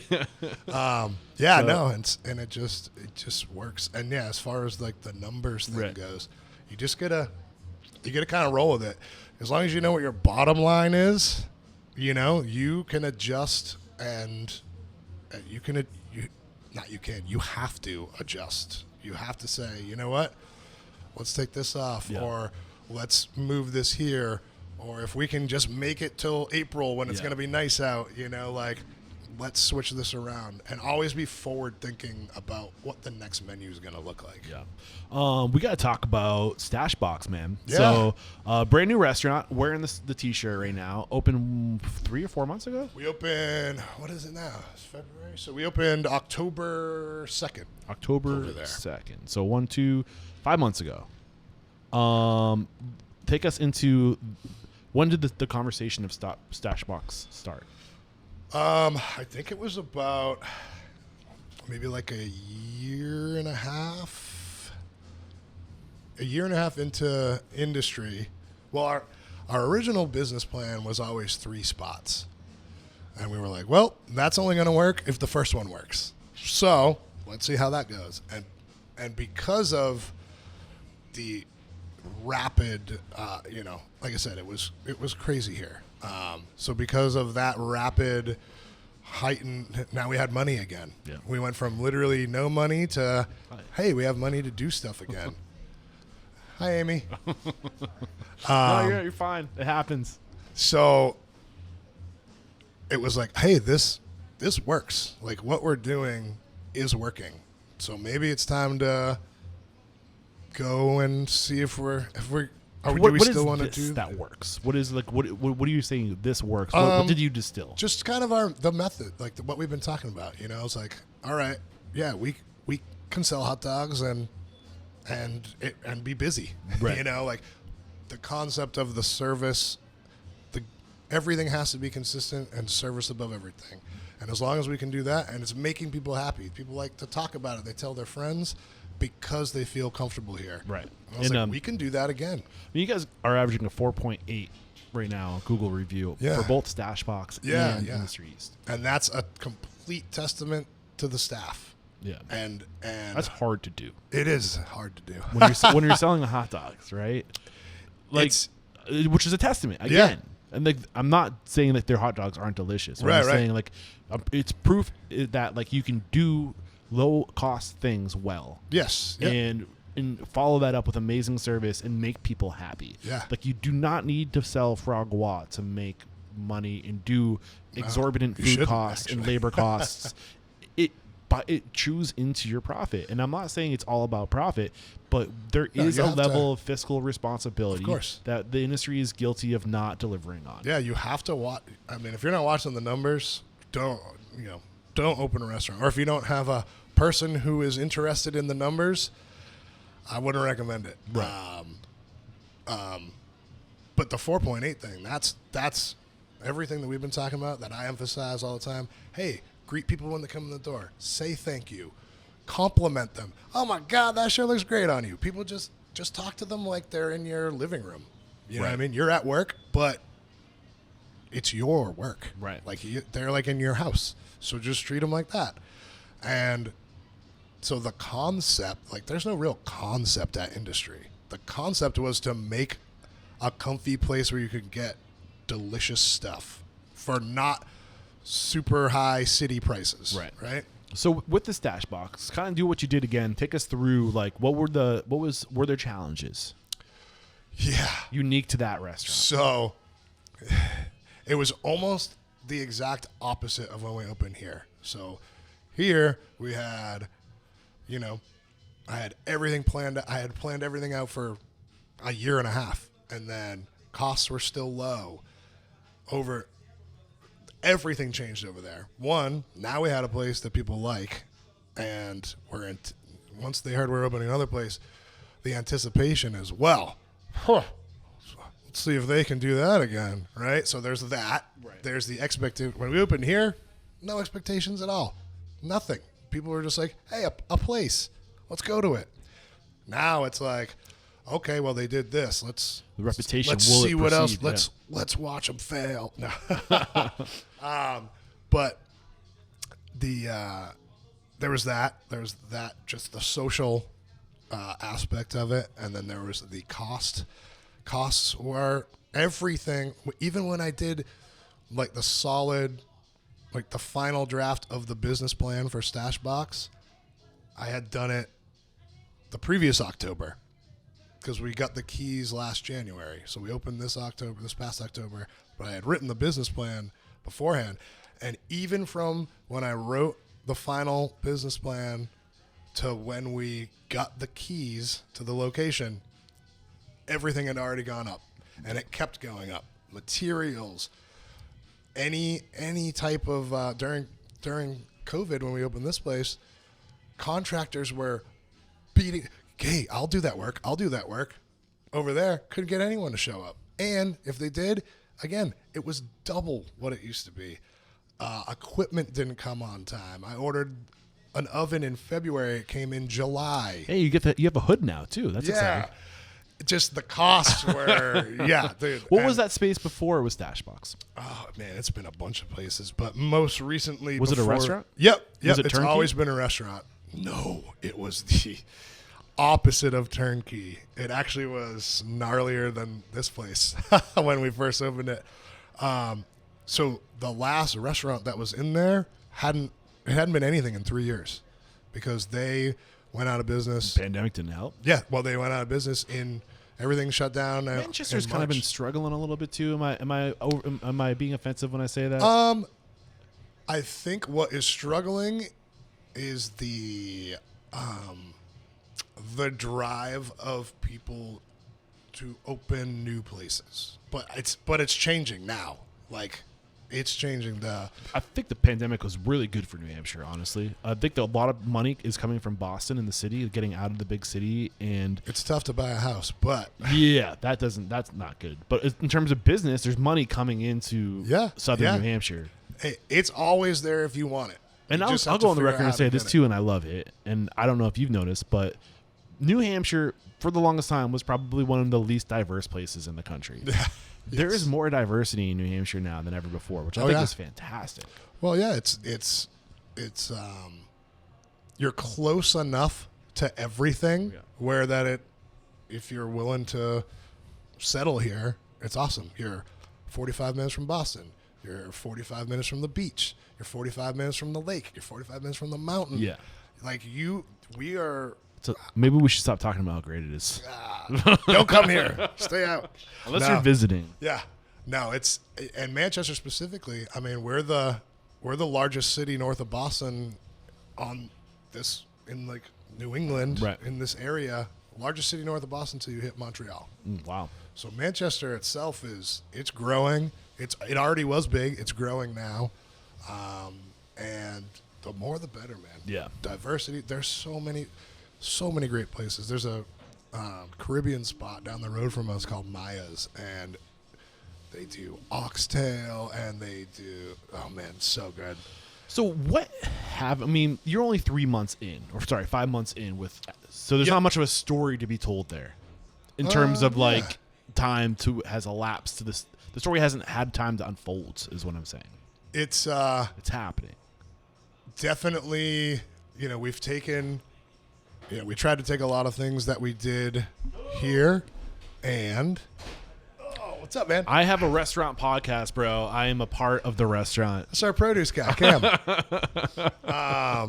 So That was We great. have to interrupt today's episode to let you know that every second and fourth Thursday of the month at 1 p.m. Pacific, 4 p.m. Eastern, Restaurant Systems Pro CEO Fred Langley is going live to teach you everything you need to know to run a profitable restaurant from soup to nuts. All you gotta do is click the link below. That was great. Hello. see, even he's happy. He knows how to do it. But with Stashbox, we basically were saying, Pretty sure we got that on camera too. nice. Yes. Sorry, We were keep kind going. of trying to take what we were, take the things that worked from here and do them over there. And we learned quickly what was not going to work there.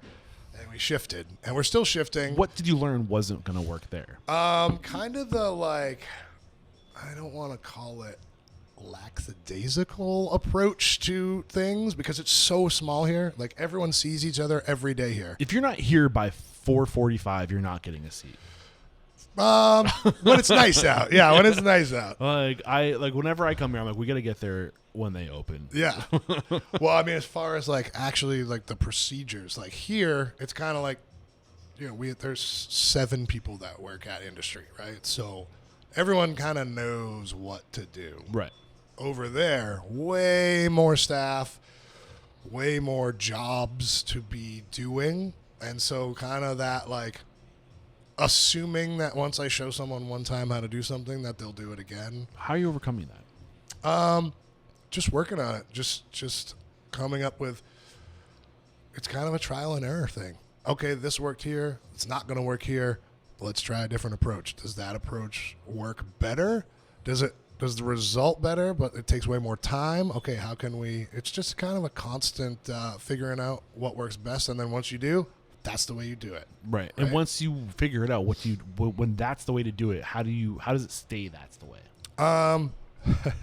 Browbeating. Hey, do that this way, please. Yeah, I know. It's just same thing, getting everyone on board. Right. Making them. If everyone can see that this works really well, then what? Then don't not do it because it works this way, and that's how we do it. Mm-hmm. Is there anything we haven't discussed today in terms of what you think has contributed to your success? And I mean, I like to talk about we talked about how you got here, where you are today. I also want to talk about where you're going, where you think the industry is going, and how we can move into the future a little more intentional. Sure. Yeah, I know. Getting here today, literally, you just have to give a shit. That's easy and that hard. That's the one. Yeah, yeah, it is because some days you don't want to. So I don't want to make Instagram posts. I don't want to answer emails, right? But I do because I still give a shit, right? And that's how any small business or any large business, you just have to. Someone has to be there giving the shit, right? And again, it's a trickle down.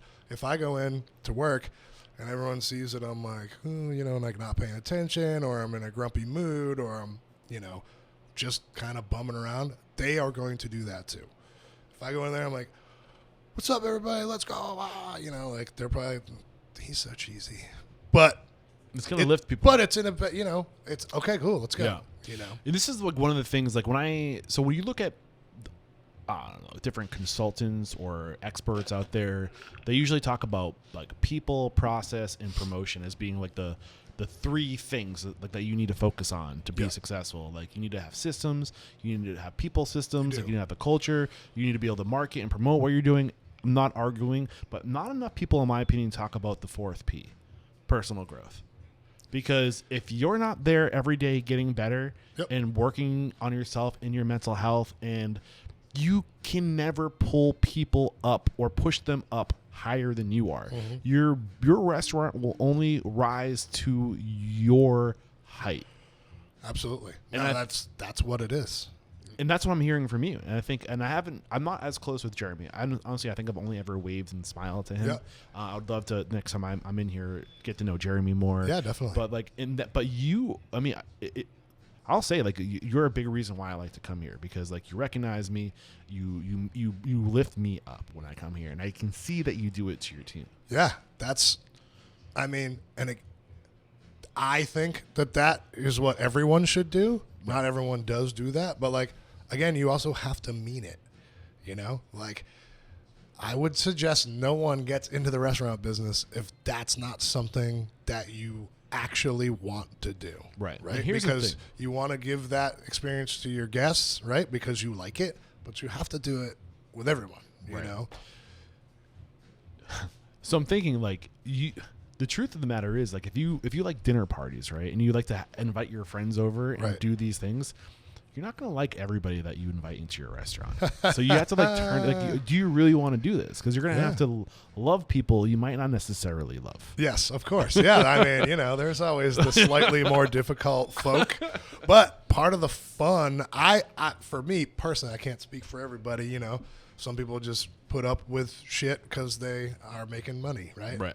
For me, I like the fun of it personally. Like, I'll fuck with people. Like, if you're gonna come in right off the bat and sit down and just be a grumpy old bastard, like, all right, well, you're already in here, so you're either gonna leave or you're gonna stay. Those are the only two things that are gonna happen. So let's have a little fun with it. Well, I try to turn people around, or if I know they're just gonna give me shit all night, I'll just give it right back to them.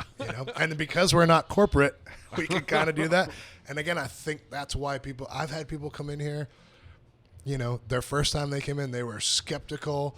They're like, "Oh, I heard it was great, but you don't have this, you don't have that." I'm like, "Nope."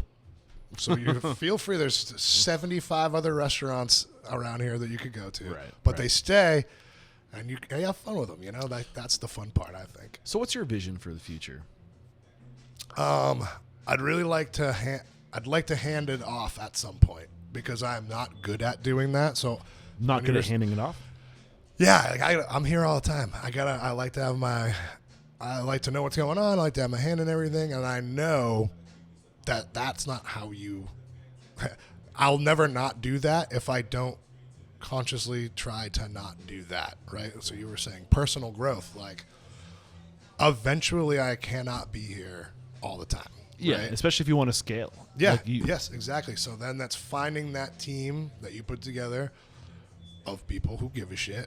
And they see the vision, they're on board, and they notice that the more they contribute with their time and their effort, the better everything gets, and then they want to be a part of that too, so I can hand it off. And but more, that's kind of a broad sense, but more importantly, see how Stashbox goes. The plan was always to have 3 places. And then we'd like to we really want to be able to offer health insurance and benefits. Mm-hmm. And we've been in talks with different entities as far as that goes, because New Hampshire is a at-will work state. So it's kind of, there's no unions or anything like that. So we don't offer health insurance because that would eat. Our payroll's always the biggest, money. You spend the most on that, right? So because we're small, we don't have a giant staff. We actually pay more into that. So man, I just can't do that, especially during the winter months, like when our sales are lower. So we're figuring out how we'd be able to do that and offer it consistently while still. I wish I knew more about this subject. I don't. I struggle in the details with things, especially associated with numbers. Yeah. I would love to pose this to our community, though. If you're listening to this and you know of a great solution, a way for small businesses to get access to good health insurance and benefits, please join our community, Unstoppable Restaurant Owners and Operators, and share it in there so I can relay that. Absolutely. To Dan, excuse me. I know different states have, sometimes it's a state thing. Sometimes it's, they're just different like I said, we've been going down different avenues, and I'm kind of like, my head's in a bunch of different directions with it. But I think having, eventually getting the third place and then putting it all under a restaurant group, that I know for a fact it will help with that kind of thing, because you have a different leverage with the insurance companies. So yeah, we're working on that, and it would just be really cool. It's just another, it's another reason to come to work. Right. Well, I'm not even getting health insurance. Why should I show up right. today? And I get that, because it wasn't that long ago that I was, Right. And if we do want to transform the industry and we want to give people incentive to be a part of this industry, we need to give them incentive. We need to be a big boy industry. Or like girl industry, big boy, girl, pants on, Exactly. And I love the fact that it's still that kind of industry where, yes, you're a kind of a stay-at-home mom, but you still want to pick up that one shift, your Saturday shift, right? I love that you can still do that. I'm coming in, working my one shift, getting out of the house, making a little extra money, and then there's the people that are like, I'm here 6 days a week, this is what I do, right? And I love that the industry can still be like that. But I think everyone should be able to get something out of that other than your tips, and we're trying to do it. Anything you wish I asked you that I did not ask you, a subject that we should have discussed, you're uniquely in the position to talk about, bring it to the surface. If not, we're going to start to wrap it up. Okay. I don't know. I feel like I talked for 8 hours, so I'm not sure. Was it painful? No, not at all. Good. Not at all. I just don't really get to talk that much without like 28 people around. I've been chomping at the bit to get you guys on the show. I just really enjoy it. You're right here in my backyard. The reviews online are amazing. When you told me your numbers, I was like, holy shit. And I feel like you're like the next, like, you're already a big deal in Manchester, but like I'm excited to watch you continue. You're only 3 years into your business. Yep. Like, where are you going? That's exciting. Yeah, hopefully just going up, man. Like I said, I want to be able to hand this off to whoever wants it, right? I want to be able to come in every other day. I want to be able to do more outside things that involve the industry, but do more charity stuff, do more events. Being in here is awesome. I love it. Like, I made it how I would want my living room to look, but I want to be able to go do these other things and pass on what we do here to the next person. Maybe eventually have some profit sharing, like I said, the health insurance, and hopefully by the way that we're doing things now, we'll be able to do that within the next couple of years is the goal. I love it. And you said if there's one thing I want to talk about, anyone that's listening, just a big thing that has worked for us, and I say this a lot to a lot of the other business owners around here and also our staff, is that it's not competition, it's commerce. So if you got beef with someone down the street or you're worried about a place opening, like, go over to them like they're your new neighbor, like in your neighborhood. Hey, what's going on? I'm Dan. Anything you need. I know a lot of people do that. And I think more people need to do that, and that's what's going to make all these places. People go, man, that little area of town is great. All the restaurants know each other. They all work together, even though they're separate businesses.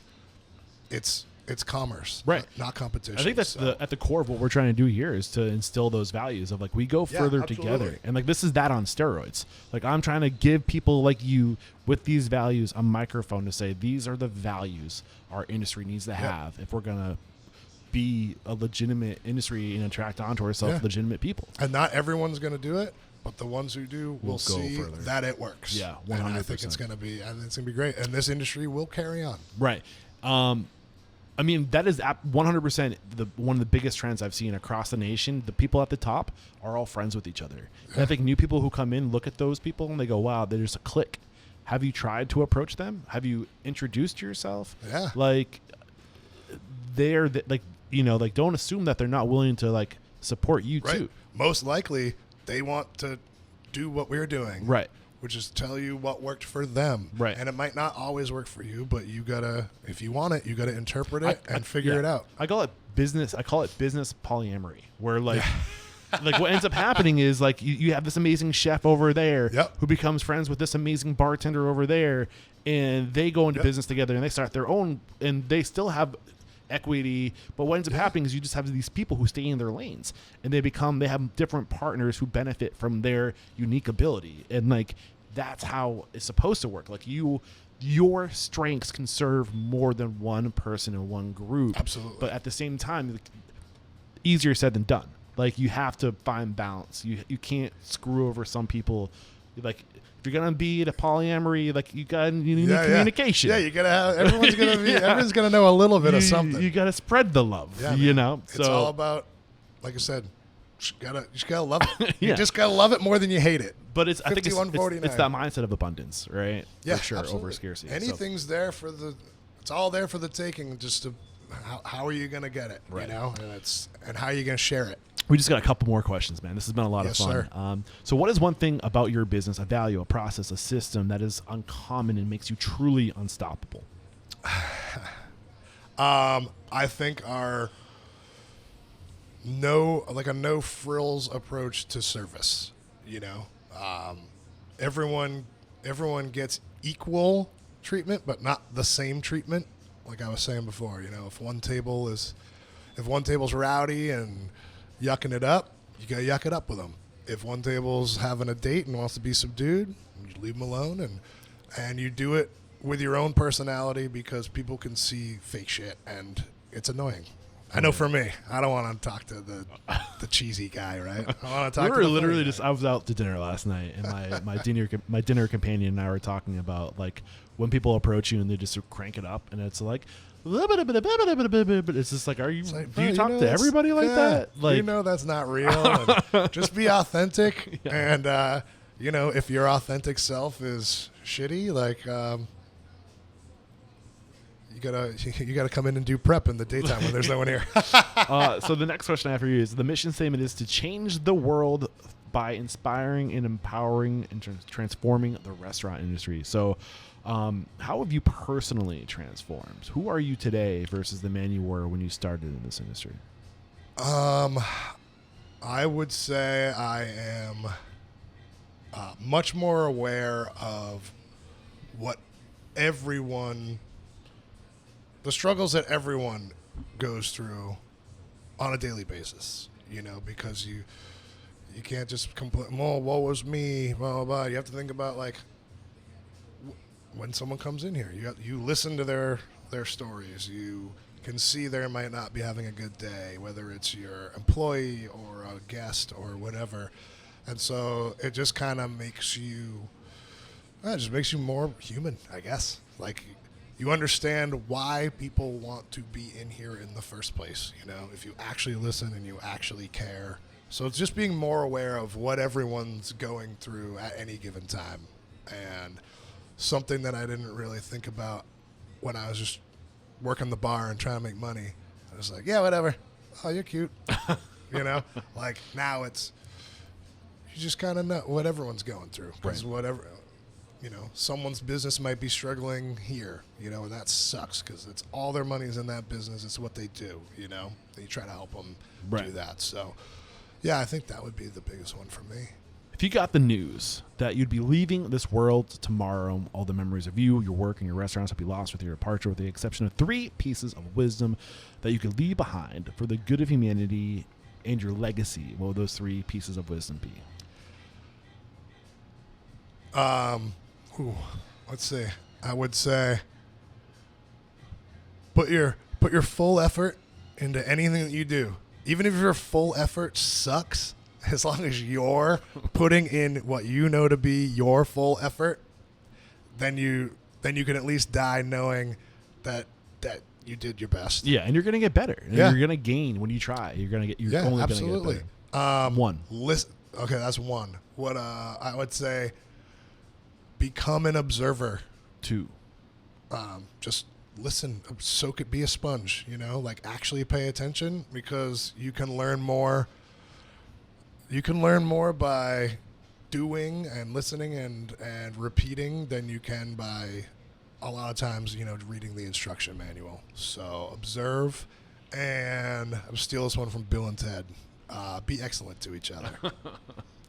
There's no reason not to, you know. Yeah. If you're in a pissy mood, go fucking hide in the closet for a little bit and then come back out when you want to have a nice time. So be excellent to each other.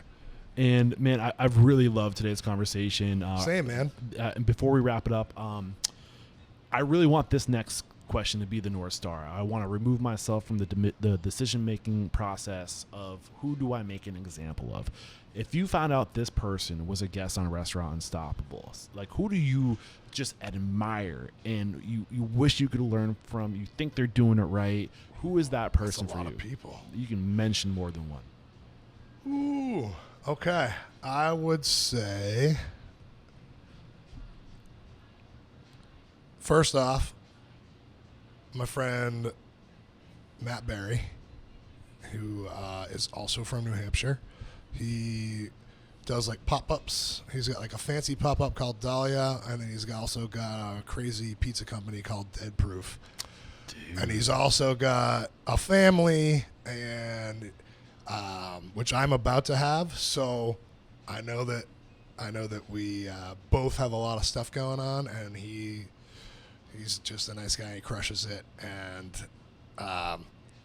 we have different mantras, I think, but similar results. So Matt Berry for sure, cool dude.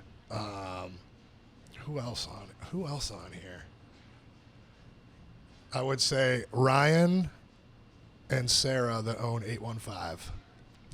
They were like for the city of Manchester. They were one of the OGs as far as actual like cocktails go, and they've been open for just over 9 years. And 9 years for a cocktail bar that's on the second floor that you don't even see from the street is also amazing. Yeah. So they figured something out, and I want to know what it is. Matt Berry and Ryan and Sarah, look out. I'm coming after you guys. Yeah. I'd love to get you on the show. And how can we connect with you? If we enjoyed today's conversation, maybe we want to come work for you. Maybe we want to just continue the chat. What's the best way to connect? Yeah. Best way for sure is just to follow us on the socials. Industry is just Industry East Bar. And Stashbox is Stashbox NH, and you can get to the Instagram and the Facebook and the Google and all that stuff through each of those platforms. They'll all bring you one to the other. And just like I said, best still that we've found, the best way is word of mouth. Yeah. So if you live around here, come see us. Yeah. If you're passing through Manchester Airport, come by and come see us and look us up and shoot us a like or follow and tell us our shit looks bad, and we'll try and fix it. This has been a lot of fun, Dan. Thank you so much for taking the time. I literally can't do what I do without people like you. You make it possible. I just ask questions. You're paying it forward. There is no questioning. You are unstoppable.